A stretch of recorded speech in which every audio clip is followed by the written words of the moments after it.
welcome to tonight's District 5 United meeting. And we have a few things on the agenda. First up is Olympia Williams, Program Manager for the Beautify San Jose initiative. Did I get that right? And then we will have Q&A for Olympia. That will be followed with Carissa Boniface. Boniface. Okay, there we go. Carissa Boniface, who will tell us about the Climate Smart Challenge. All right.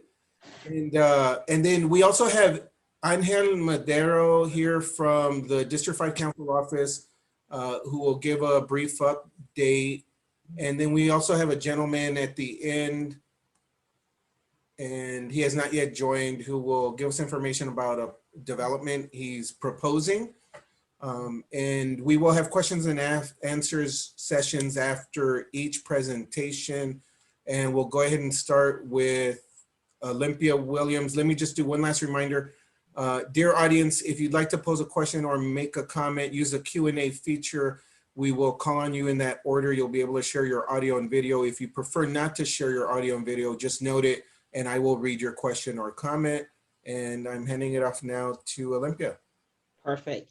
Thank you so much, Juan, for having us here at the District 5 United meeting. As many of you know, this is home for me. Grew up right here in Alum Rock, so it's always near and dear to my heart to do any kind of presentations in this district. I have one of my managers that's on my team, who is Xochitl Montes, who is also here with me this evening. So let me start by telling you what BeautifySJ is. BeautifySJ is the city's blight reduction and beautification strategy.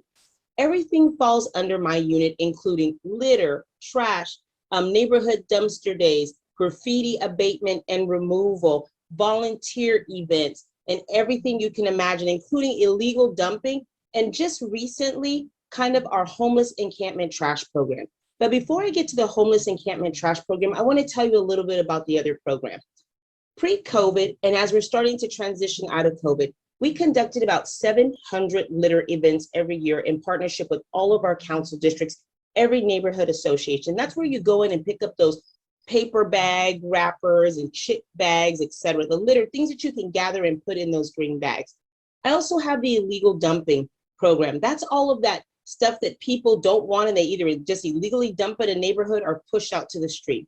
Two things I want to remind people is anytime you want a free litter kit, reach out to our office. I'm willing to give you a litter stick and all the supplies you need, including bags and stickers. You can put them out on your trash day, or work with neighborhood associations to coordinate a litter event. We have over 20,000 volunteers that give us over 50,000 hours of time every year, and that's critical to that program. Our illegal dumping program takes care of over 26,000 requests for services, and that's everything you can imagine. Couches, dinette tables, washing machines, water heaters, and any other large bulky item that people don't appropriately get rid of. I remind people that the city of San Jose has a free junk pickup program. You can sit out 30 free items at one time, and it's unlimited. So I tell people you can either call your trash hauler and they'll go ahead and schedule an appointment, or if you download the San Jose the SJ 311 app, you can also schedule your appointment through the app. We're starting to make upgrades, and depending on what area of the city you're in, you can do that. Graffiti, unfortunately, we abate about 2.2 million square feet of graffiti, and we stop at 2.2 million square feet because we literally run out of funds. I remind people another great thing you can do is always educate folks about graffiti. It's something you don't want to do. It impacts our neighborhoods, and it has that visual blight that none of us like to see. We take care of all of the graffiti within the city's infrastructure and under the city's jurisdiction. But there's also another 1 million square feet of graffiti on Caltrans property, Valley Water property, county property, etc. So we do, as a large city, have graffiti issues, and it's something that we work really hard with to hold people accountable, get cases in court, and make people pay restitution. That's kind of what we do in graffiti. One of the programs that we launched when we had to go into the shelter in place was what we call an encampment trash program. So I'm going to step back. Prior to COVID, the city did a lot of abatements. Someone sets up an encampment, it gets reported, and what happens? We go in, we break it down, and oftentimes people would either return within a couple of days or sometimes the same day. During the shelter in place, we did not have the resources and were really directed under CDC guidance to have people stay where they were to reduce the spread of COVID. With that said, you started to notice that encampments started to grow and started to appear in all of these places that normally we wouldn't see those encampments. As part of that strategy, although we had suspended the abatement program, we did say we cannot allow encampments to be in areas such as right-of-way. So I'll give you an example. Someone is encamped in the middle of a sidewalk. They built an encampment in the street. They're in the middle of a park trail. They're on attached to a city facility, like a public restroom. They built their encampment over a playground equipment. Those are the kind of things that we don't allow to happen, even while we're not in an abatement-only approach. As of last week with the council on March 23rd, there was some additional direction given to our team. So our new focus is clearing those right-of-ways and also addressing more specifically right-of-ways next to schools, right? And looking at a buffer around schools. We don't want encampments now that schools have started to come back online. And I know many of you that have children have started to have your children go back to school. So that's something we're sensitive to. I will say that my team, BeautifySJ, addresses that visual blight that you see at an encampment. It's like, oh, wow. There's built structures, there's tents, there's a lot of trash and debris. My team focuses on that. We partner very closely with our housing team, and that's the team that does outreach. They go out and think of them as taking care of the social services. They go out and try to get the person into shelter or some type of housing. And that's kind of how the system works. I'll be the first to tell you it's a challenge. We have over 6,000 homeless people living outdoors in a variety of places every night, and about 70 to 80% of those folks aren't living in vehicles or cars. It's a challenge. We have over 200 plus encampments that range from 4 to 5 people to these very large encampments that could be a mile along a creek that have hundreds of folks. It is a challenge because we're working with people who are outdoors. And part of the challenge is I'm trying to balance multiple stakeholders, our residents, those are our neighbors, our neighborhoods, as well as folks in the encampment, businesses, and all of the other requests that come through while still getting council direction. I always like to tell people, first and foremost, my passion is around neighborhoods and working with neighborhoods. In District 5, we have a small District 5 Blight Busters working group that meets with me monthly now. And what those neighborhood leaders and residents do is come to me and say, Olympia, these are issues we have around graffiti, this, that, encampments, etc. And we work to strategize. I have Sochi here with me today who handles a lot of the neighborhood issues. I have Ed who's on my team who handles all of the illegal dumping, and we know about the impacts that can have on neighborhoods. I have another manager that really works day by day dealing with our strategies around encampments. I'm always open to new ideas or any ideas that people have that can help us better manage these things. I will tell you that there are encampments in areas that we typically do not want them, but we don't have jurisdiction to move them. For example, there's an encampment on an on-ramp or off-ramp. That's technically in Caltrans jurisdiction, so we work closely with them to get them to address it. During COVID, the state has a very different process of which they have to send everything to Sacramento to get it approved, to get it cleaned up. I've been working 6 months to get King Road, Jackson, Allen Rock Avenue, and McKee clean, and they've done a good job, but it's not where I want it just yet. We have people oftentimes who are living on other folks' property.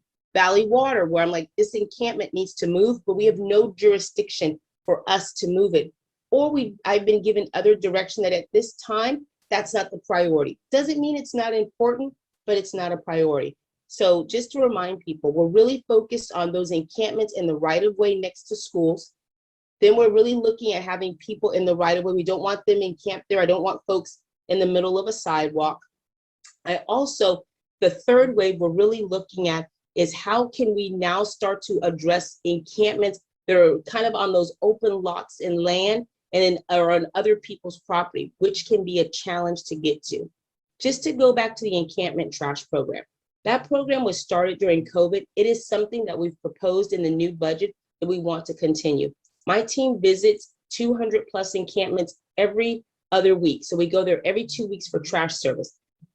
Our council members, including Councilmember Carrasco, approved millions of dollars to go into this issue. So I don't want people to think that our council members and the mayor are not This is kind of one of their number one issues. It's the number one thing that comes up at council is homeless encampments, trash, and blight. And like I said, it's something that I'm committed to addressing and working with. If there is an encampment that's in an area that's not safe, I encourage folks to reach out. You can always email us at beautifysj@sanjoseca.gov. I'm hoping that someone could put that in a chat, hopefully so other folks, the participants can see that. Please remember that I'm getting 300 to 400, believe it or not, emails every day. I have someone who goes through those emails daily so we can see where they go. Our goal is to get to everything, but some things may take time depending on the challenges that we have in addressing them. So I will stop right there and and take some questions, Juan, before I continue with additional items. Okay, and attendees, I will share the email address that Olympia provided via email. Just another reminder to pose a question via the Q&A feature that will form the line. I will then allow you to share your audio and video. If you've raised your hand, please instead pose it. I'll go ahead and start with the Q&A. One question. I know that the priority is right of way near schools. Would that include libraries? For example, a public library? So at this time, it doesn't exclude libraries, but let's say, we do have finite resources. So let's say that something comes in on a Sunday evening and there's an encampment that's right in front of James Lick High School, or an encampment that's right in front of the library. What I'd probably do is say, go take care of the high school first and then go to the library, only because the libraries aren't open. But also it depends, depending on where that encampment is, it could be in front of a library and that could be a safety issue. And that's something that definitely always rises to the top. Okay, thank you. So I will start with David. David, I am about to promote you to panelist. You'll be able to share your audio and video. And give me just a second. And I'll do the next ones in advance. So I may promote some of you to panelists. Please just wait until you're called on. David, go ahead whenever you're ready with your audio, I think you said. Okay, can you hear me? I don't have the video, but let me see. Yes, we can hear you. Yeah, I'm trying to get back to my desktop. That this just took up my full screen. Well, the questions I had were like, you were saying that, I mean, what we're having problems with and what I know I'm here for is we've had 20 to 30 fires behind my house, and the homeless that are most likely causing the fires are blocking the access ramp that the fire department needs to use, and they're also blocking the foot ramps or the foot access that the fire department may need to be able to be used. And you say if it's important like that, then something will be done about it. Well, these people have been here for years now, and it's only getting worse and worse. And it just doesn't. Every time we try to get something done about it, they're saying, well, this part's Santa Clara County and this part's the Valley Water. Well, it's all in San Jose, and that's where I pay my taxes. And this is right behind my house. These are fires.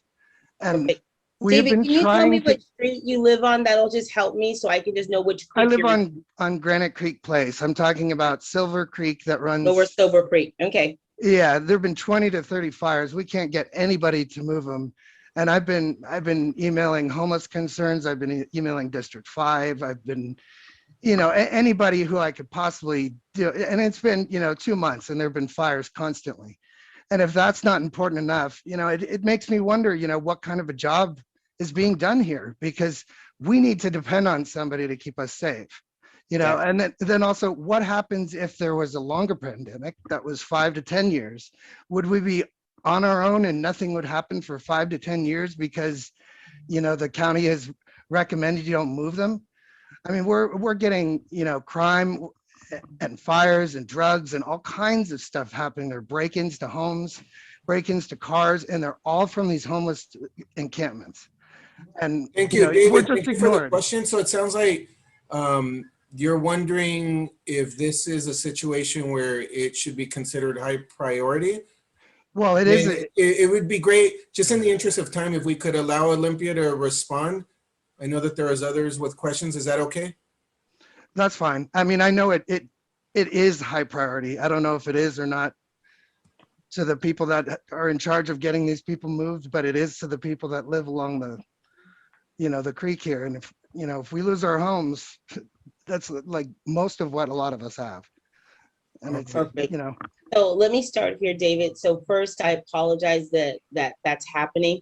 We do have a challenge with folks living along our creeks. Like I said, we have about 6,000 folks unhoused every night. I believe, just from my visual observation, that there's probably half of those folks live along our creek streams. As you can imagine, the creeks and rivers are extremely difficult to address because sometimes people are in Valley Water jurisdiction and sometimes they're in the city.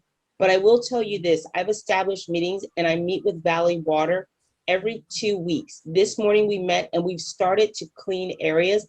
I will tell you, we're not abating at this time, but we are going in to remove trash and debris. There's a multitude of reasons why we're not doing full abatement. That doesn't mean we won't. That's why I wanted to know the exact location, because depending on the location, where it's at, what kind of issues the fire department and San Jose PD have had, that may give a little bit more leverage for me to move that to the top. So if you could also email me, I just want to make sure I know you're on Granite Creek Place and I will have someone go, but I'm pretty sure you're on the lower Silver Creek section. I'm pretty familiar with that area of the creek. So let me follow up, and if you could email me, then I'll have a way to communicate back with you. Thank you. All right, next is Gail Ann. Would you like to, thank you. I was going to add, hi, Olympia. Hi, Gail. How are you, buddy? I'm well. I was just going to ask you your opinion of how you feel what went on today at Rules with them going to city council of charging folks for illegal dumping, $10,000. So this is what I will say. We have a serious issue with dumping in the city of San Jose, and it impacts our neighborhoods. It impacts our residents who are often trying to collect and dispose of these items. The good thing about the memo today is it provided enough direction, since it's going to council, for us to respond to council formally and dig a little deeper to see if these type of fines will really stop illegal dumping, or if we need to do more proactive education and give people easier ways to dispose of debris, which I suspect will probably have a little bit more impact than fining people $10,000. Thank you, Olympia. You're welcome.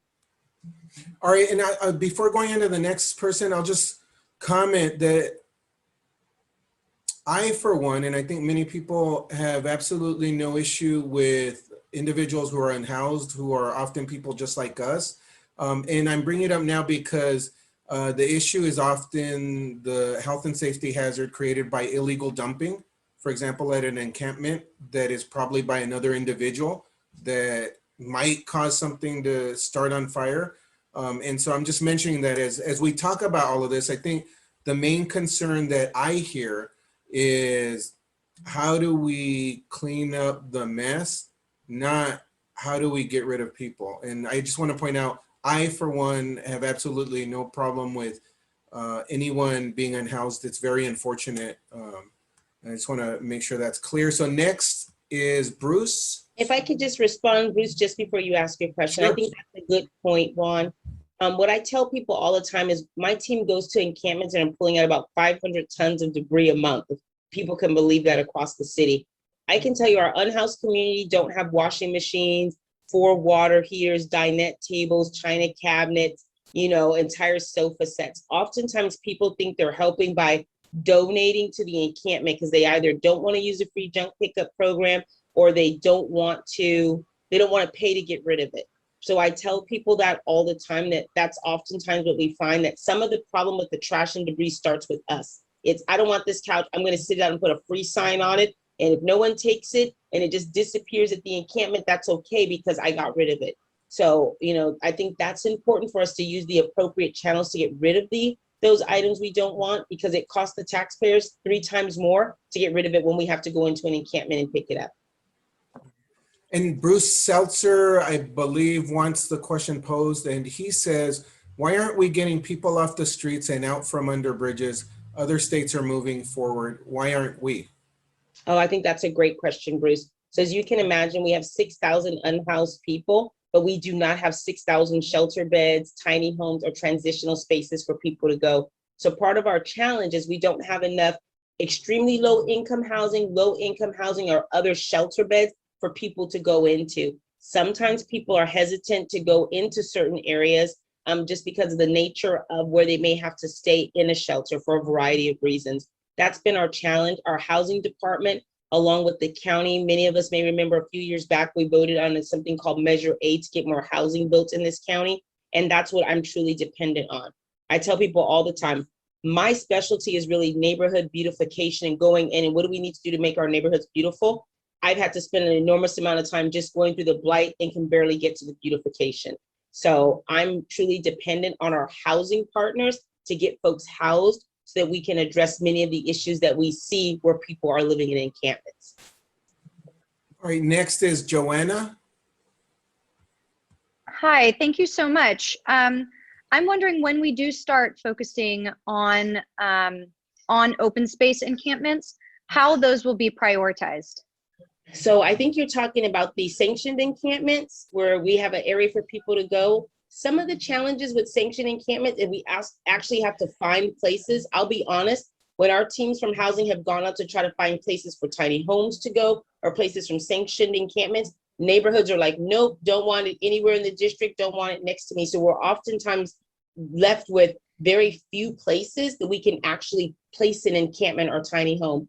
I know that probably in the next 3 weeks, you'll see a memo coming from our housing group. And what I can do is make sure that I link Juan into that list of when it goes to council so he can let other folks know about it, where they're going to be talking about sanctioned encampment. We need residents like you, Joanna, to say, look, we want people at Mervin's Way, on Alum Rock, on the creek at Bad Creek, Lower Silver Creek, here, there, everywhere. Do we want people to have a place that they can go that's managed so we can manage debris, behaviors, etc.? And that's where we need the public support and help. Great, thank you. Thank you. And I'll just know that I also support the idea of sanctioned encampments for all the reasons you just said, but it's also safety for the unhoused individuals there, right? So that they have a place where they are safe and welcome as well. And Kimberly Irwin asked that I ask a question. Please ask my question for me, sorry. Please repeat the contact info to report graffiti or a homeless encampment. Perfect. So graffiti, we actually have a email. It's called anti-graffiti, ANTIGRAFFITI @sanjoseca.gov. I know it's as bureaucratic as we can get. For encampments, you can just email homelessconcerns@sanjoseca.gov, or you can email me, BeautifySJ@sanjoseca.gov. And Beautify and housing coordinates on encampment. So either way you come in, both of us will know about the situation. Next is Amy. Hi, Hello. can you guys see me, hear me? Yep, Okay. we can hear you. Okay, awesome. Hi, Olympia. It's nice to be able to speak with you. I did email you a few weeks back about the encampment that we have at the corner of Mervin's Way and Capitol Expressway.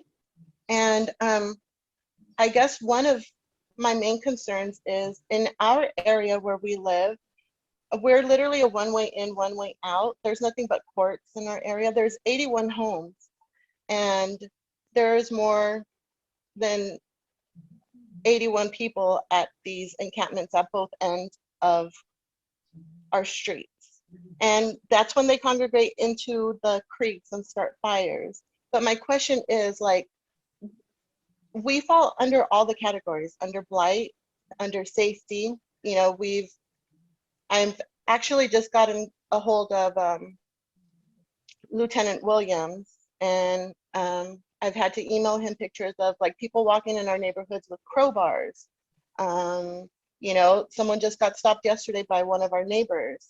And it's just like, when is the city going to see that our small area, our small neighborhood is very unsafe?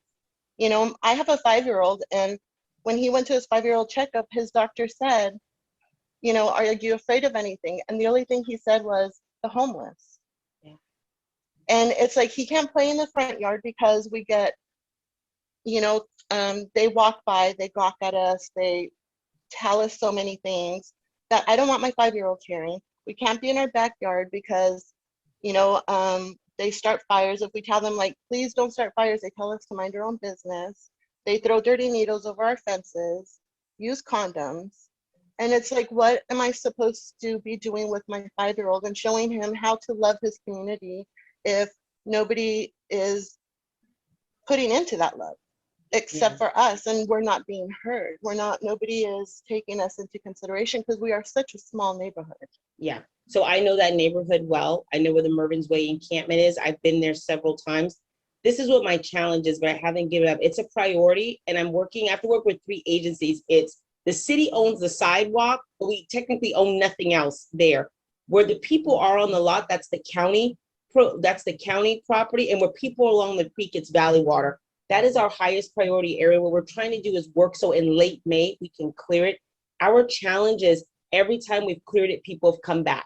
So I'll be honest, cities and counties and valley water, we're really good at clearing areas, but there's no enforcement to not have people come back. We have 6,000 people. There is no sheriff's office or police force large enough to enforce every single area throughout the city so people don't re-encamp. But believe me, that's on my #1 priority list.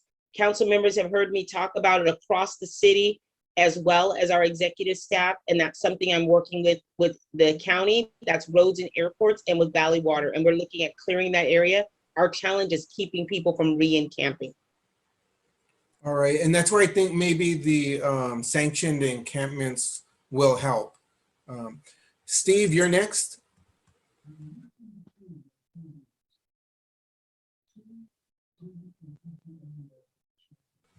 I'll go ahead and ask Steve's question. What percentage of the encampment occupants are mentally challenged?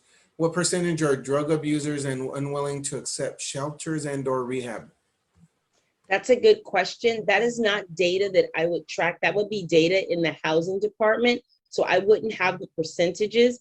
I know that there are people who are in need of mental health services and other behavioral health services. And there are also people who utilize drugs, unfortunately, that are in this situation, but I don't have the actual percentages. What you can do is if you email us at homelessconcerns@sanjoseca.gov, they would have a better handle on that type of data. They collect the data around the social services and the person. I collect the data around the blight reduction, trash, and other issues such as that.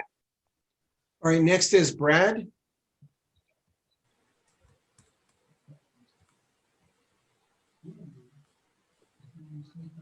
Brad, I'll go ahead and ask your question. Has anyone heard of the phrase, "I'm from the government and I'm here to help you"? Maybe that's just a comment. Should we just move on, or did you want to address that? I'm not sure what you're referring to. Okay. But what I will tell you, Brad, is I am not from the government and I'm not here to do it for you. There is no work that I can do alone.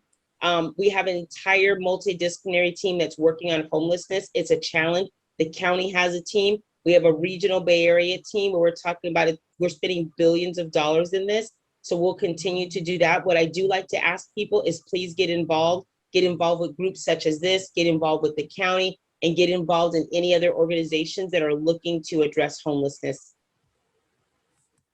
Okay, next is Rochelle. Hi.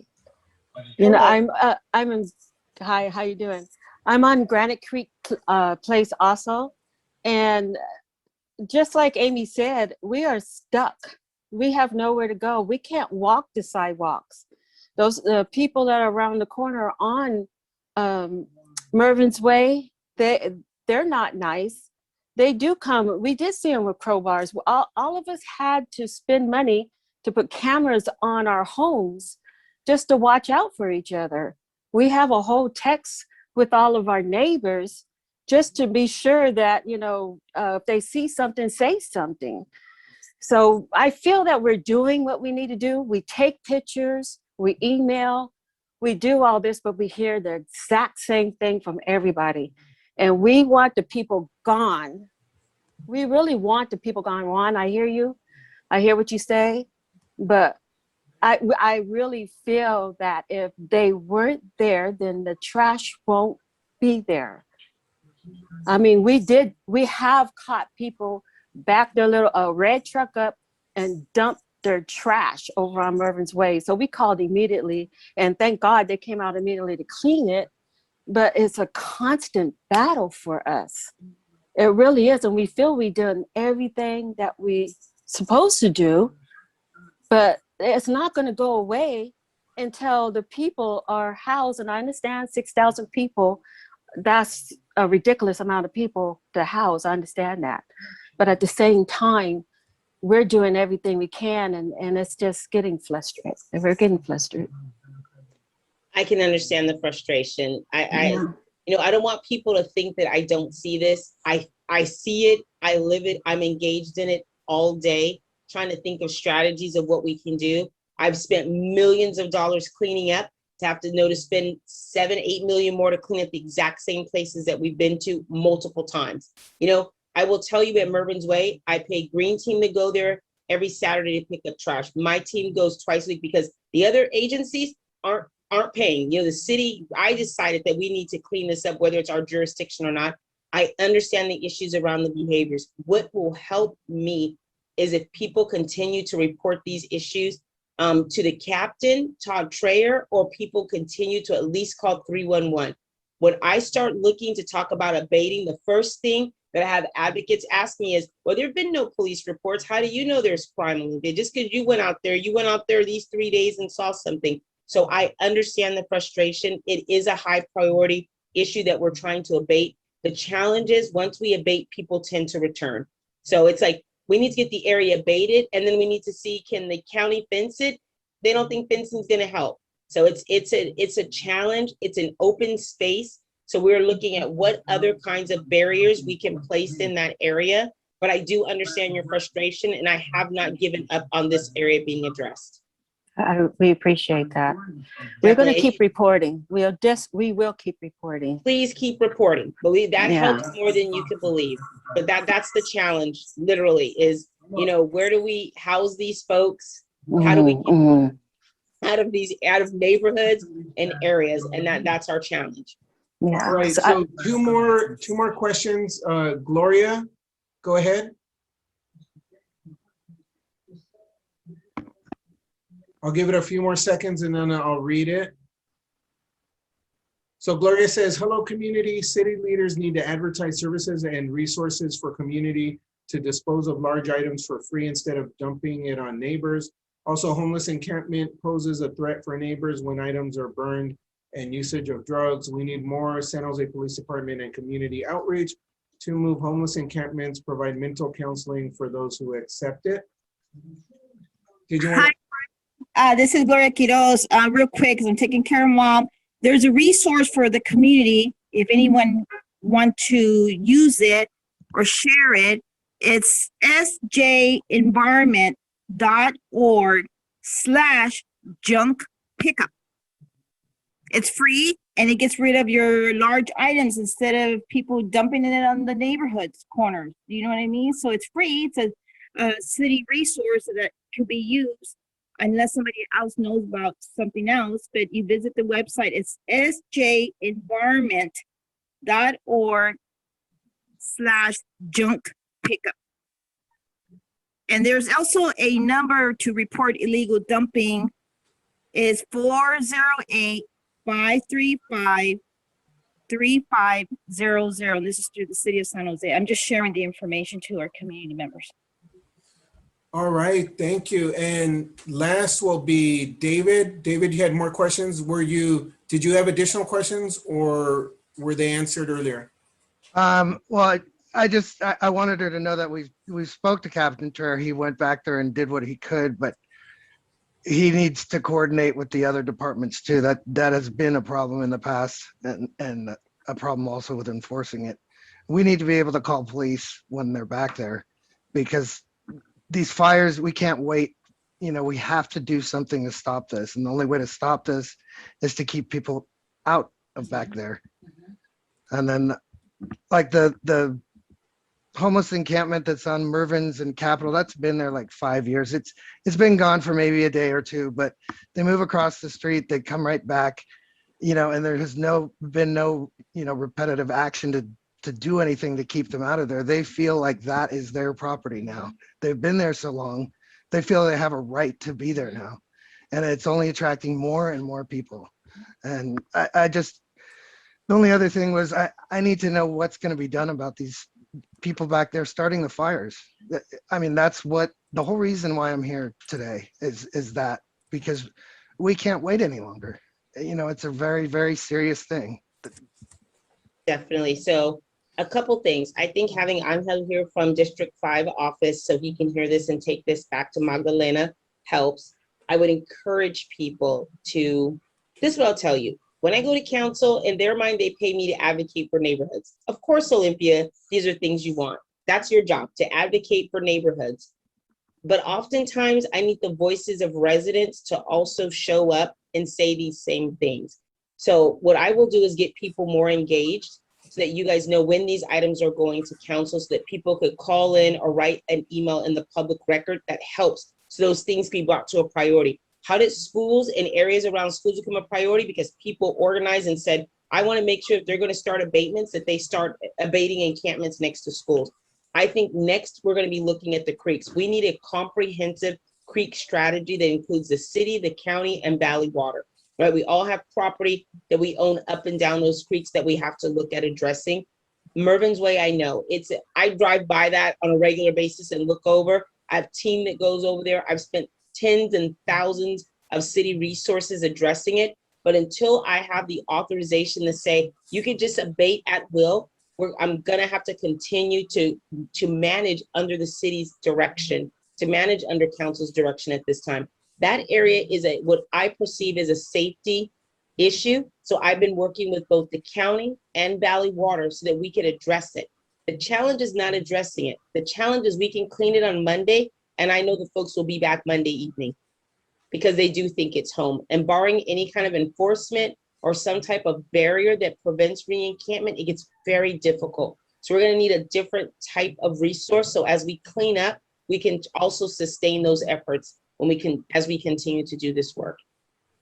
Thank you so Olympia. much, Juan. Thank you for inviting myself and Sochi this evening. And please, people, email us so that we can follow up with you. Thank you.